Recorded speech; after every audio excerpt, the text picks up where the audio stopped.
सुप्रभात बच्चों। आज हम कक्षा 8वीं की हिंदी की व्याकरण पुस्तक में शब्द विचार इस उप विषय का अध्ययन करेंगे। आपने व्याकरण में पहले वर्ण विचार के बारे में पढ़ा था कि वह छोटी से छोटी ध्वनि जिसके और टुकड़े न किए जा सके उसे हम वर्ण कहते हैं।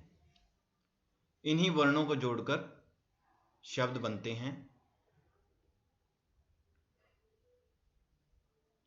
दो या अधिक वर्णों के सार्थक समूह को शब्द कहा जाता है। जब दो या अधिक वर्णों को जोड़ दिया जाता है और उन वर्णों का सार्थक समूह बन जाता है, अर्थात अर्थपूर्ण शब्द जो बन जाता है, उसे हम शब्द कहते हैं। जैसे उदाहरण के लिए दिए गए हैं यहाँ पर फूल, विद्यालय, नगर, हम।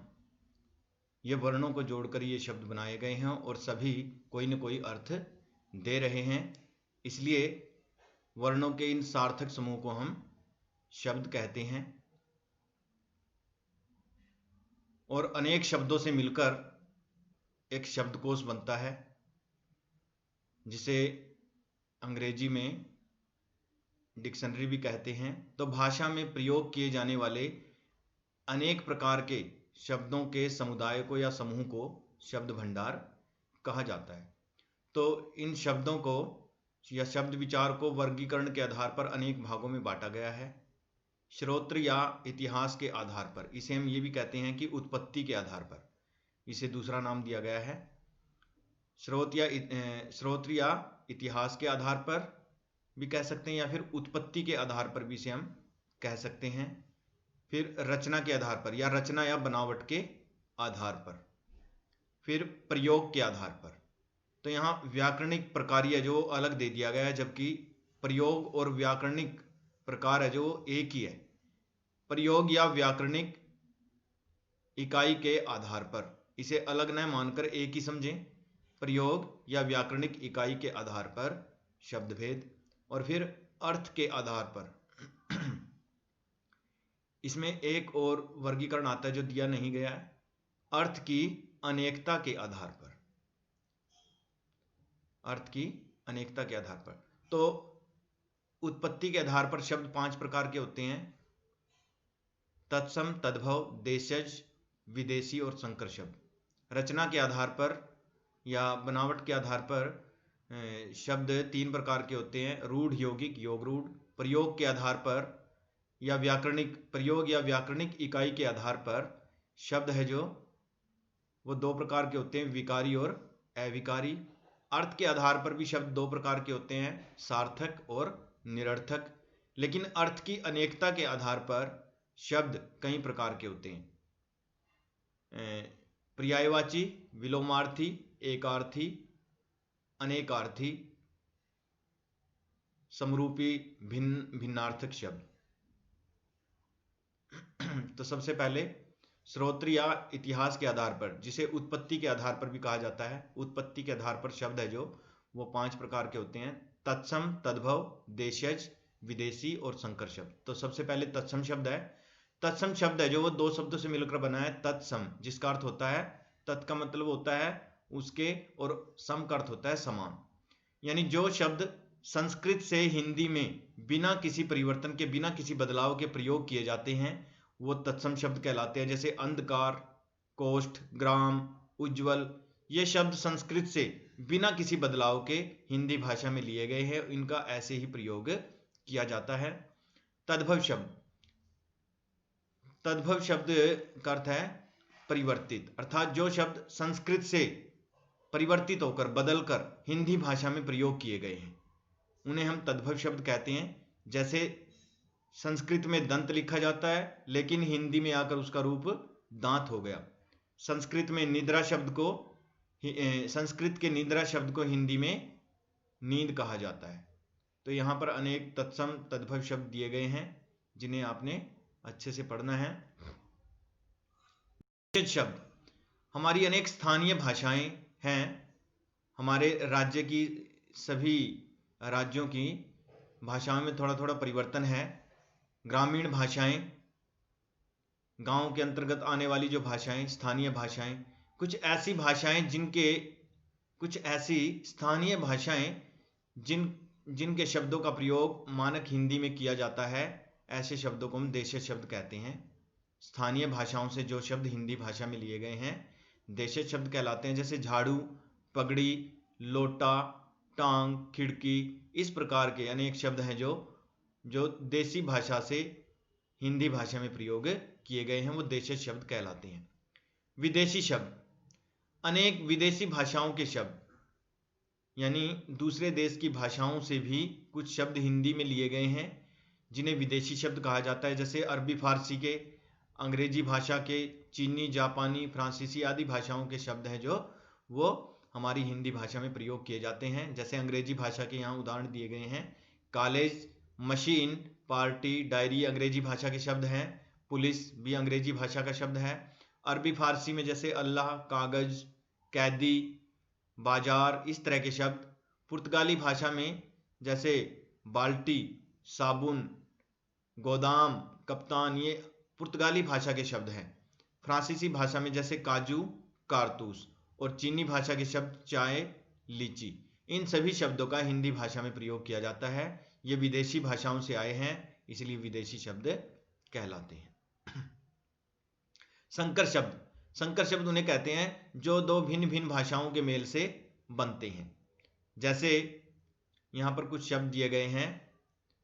छायादार, छायादार, तो छाया हिंदी का शब्द है जबकि दार फारसी भाषा का शब्द है। इन्हीं की तरह एक शब्द जैसे अहमदाबाद, अहमदाबाद में अहम शब्द संस्कृत का होता है, वो शब्द यहां पर आया नहीं है।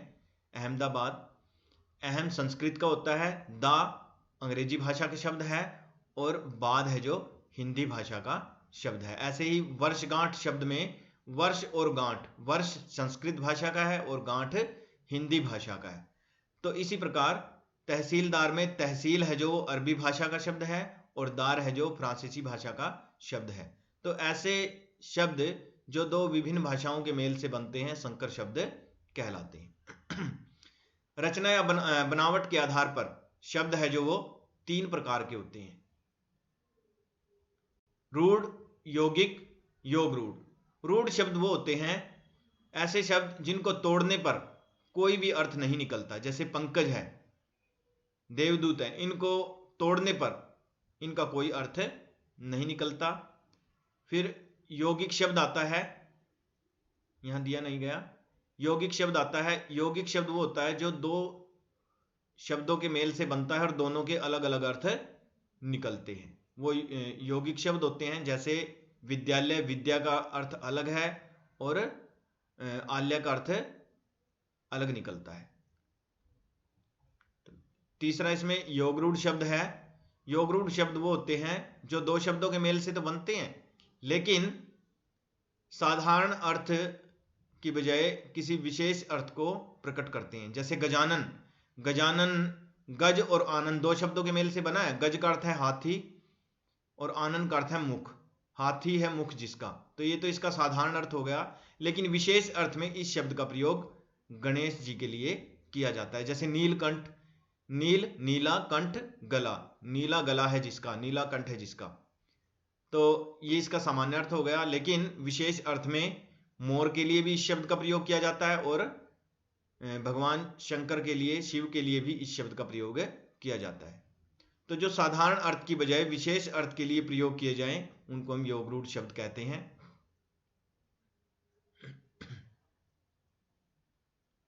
यहां उदाहरण भी दिए गए हैं।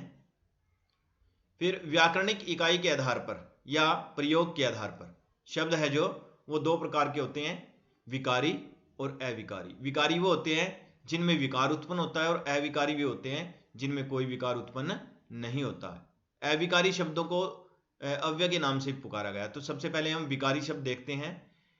ऐसे शब्द जिनमें लिंग, वचन, पुरुष, काल, कारक आदि के आधार पर परिवर्तन हो जाता है वो विकारी शब्द कहलाते हैं। विकारी शब्दों में हमारे संज्ञा, सर्वनाम, विशेषण, क्रिया ये शब्द आते हैं।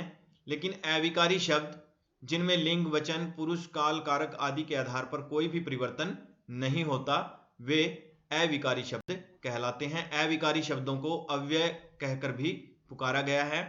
तो अविकारी में आपके क्रिया विशेषण, संबंध बोधक, समुच्चय बोधक, विस्मयादि बोधक और एक निपात शब्द भी होते हैं, वो भी इसी के अंतर्गत आते हैं। तो विकारी में संज्ञा, सर्वनाम, विशेषण, क्रिया, और अविकारी में क्रिया विशेषण, संबंध बोधक, समुच्चय बोधक, विस्मयादि बोधक और निपात, इनसे संबंधित शब्द आते हैं। आगे इनके उदाहरण सहित इनका वर्णन किया गया है। फिर अर्थ के आधार पर मैंने आपको बताए थे, यहाँ ये गलत दिया गया है, अर्थ के आधार पर नहीं, ये अर्थ की विविधता के आधार पर है। लेकिन अर्थ के आधार पर आपके शब्द दो प्रकार के होते हैं, सार्थक और निरर्थक, जो इसमें दिए नहीं गए हैं। सार्थक वो होते हैं, सार्थक शब्द वो होते हैं जिनका प्रयोग करने पर कोई अर्थ निकलता है, और निरर्थक वो शब्द होते हैं जिनका प्रयोग करने पर कोई अर्थ नहीं निकलता। जैसे चाय वाय, पानी वानी, इनमें चाय वाय में चाय सार्थक शब्द है और वाय है जो निरर्थक शब्द है। पानी वानी में पानी सार्थक शब्द है और वानी निरर्थक शब्द है। खाना वाना में खाना सार्थक शब्द और वाना निरर्थक शब्द है। लेकिन आम बोलचाल की भाषा में इनका प्रयोग किया जाता है। जैसे हम किसी से पूछते हैं, आपने खाना वाना खा लिया, चाय वाय पी ली, तो उसमें सार्थक के साथ साथ निरर्थक शब्दों का भी प्रयोग कर दिया जाता है। तो आगे पांचवा जो वर्गीकरण है वो अर्थ की विविधता के आधार पर है, अर्थ के आधार पर नहीं बल्कि अर्थ की विविधता, अर्थ की अनेकता के आधार पर है। अर्थ की अनेकता के आधार पर शब्द है जो वो कई प्रकार के होते हैं, पर्यायवाची, विपरीतार्थक, एकार्थी, अनेकार्थी और समरूपी भिन्नार्थक शब्द। तो सबसे पहले पर्यायवाची देखते हैं। ऐसे शब्द जिनके प्रयोग करने पर एक जैसे समान अर्थों को प्रकट करें, समान अर्थों को प्रकट करने वाले पर्यायवाची शब्द कहलाते हैं। विलोमार्थी वो शब्द होते हैं जो विलोम यानी अपने से उल्टे अर्थ को प्रकट करते हैं। एकार्थी वो होते हैं जिन शब्दों का एक विशेष अर्थ निकलता है, विशेष अर्थ के लिए जो प्रयोग होते हैं, एक विशेष अर्थ को जो प्रकट करते हैं वो एकार्थी होते हैं। और अनेकार्थी शब्द वो होते हैं जो भिन्न भिन्न अलग अलग अनेक अर्थों को प्रकट करते हैं। समरूपी भिन्नार्थक शब्द वो होते हैं ऐसे शब्द जो बोलने में, सुनने में एक जैसे लगते हैं लेकिन उनके अर्थ अलग अलग निकलते हैं। तो यहां पर्यायवाची देखें, एक ही शब्द के एक जैसे अर्थ दिए गए हैं। कृष्ण, श्याम, गिरधर, केशव, ये कृष्ण के ही नाम है। गंगा को भागीरथी भी कहते हैं, देवनदी भी कहते हैं, अलकनंदा भी कहते हैं। दूध को दुग्ध भी कहा जाता है, क्षीर भी कहा जाता है और पेय भी कहा जाता है। जैसे पानी के लिए नीर शब्द का प्रयोग किया जाता है, जल शब्द का प्रयोग किया जाता है। आगे विलोम शब्द जो अपने से विपरीत अर्थ को, उल्टे अर्थ को प्रकट करे, जैसे ऐच्छिक, अनैच्छिक, अर्थ, अनर्थ, उधार, नकद, रात, दिन, लाभ, हानि, तो ये अपने से विपरीत अर्थ को प्रकट करते हैं। समरूपी भिन्नार्थक शब्द वो होते हैं जो सुनने में, बोलने में एक जैसे लगते हैं, समान लगते हैं, लेकिन उनके अर्थ अलग अलग होते हैं। जैसे अनल, अनल का अर्थ होता है आग और अनिल का अर्थ होता है वायु। अनल और अनिल ये बोलने में, सुनने में लगभग एक जैसे हैं, लेकिन इनके अर्थ अलग अलग है। जैसे अणु, अणु, अणु का अर्थ है पीछे और अणु का अर्थ है कण। तो इस प्रकार इतर और इत्र, इतर और इत्र सुनने में एक जैसे लगते हैं लेकिन अर्थ अलग अलग है। इतर का अर्थ होता है अन्य, दूसरा, और इत्र का अर्थ होता है सुगंधित पदार्थ। तो इनका अच्छी प्रकार से सभी छात्र अध्ययन करेंगे और इसके बाद दिए गए अभ्यास कार्य को करेंगे। आपकी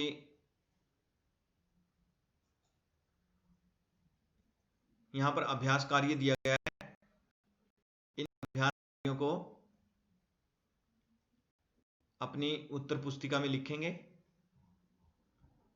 अपने विवेक के आधार पर इन प्रश्नों के उत्तर देंगे।